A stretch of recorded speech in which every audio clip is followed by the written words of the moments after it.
Good morning and welcome to Business Profile on Lifestyles. I'm Charlene Sloan, and today we're talking with Buta Biberaj from Biberaj, Snow & Sinclair about punishment levels.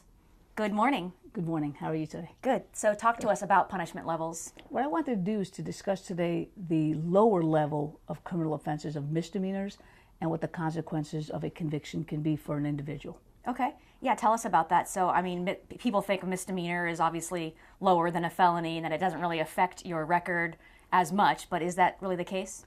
It is when you take it as absolutely as you stated it. However, it's not as minimized as how it was stated.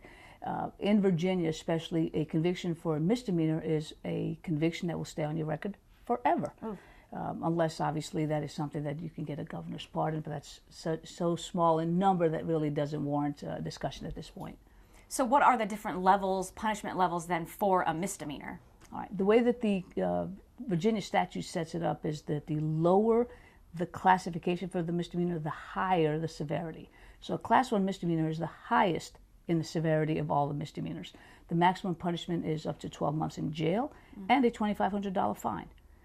Then the lowest is a Class 4 misdemeanor, which has a maximum punishment of $250.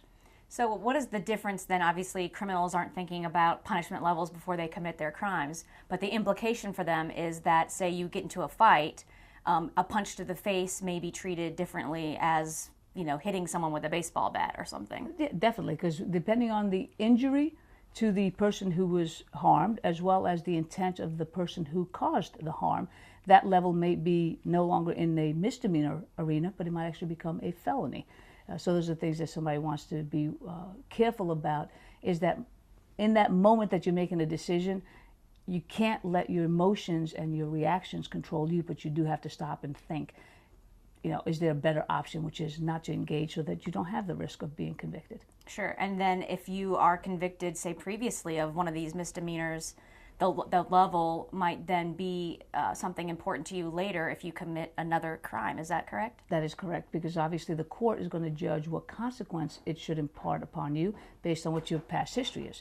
If you come before the court never having been convicted, never having been in trouble with the law, then obviously you are in a better position than someone who appears to be coming in and out of the system, who the court may feel like I have to keep increasing the punishment to teach that lesson.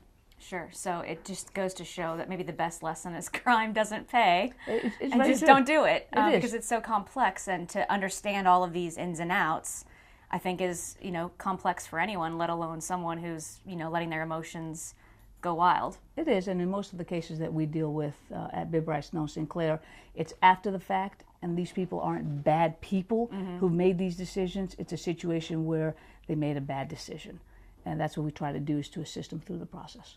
So if anyone's watching today that maybe is in this kind of situation, how can they contact you?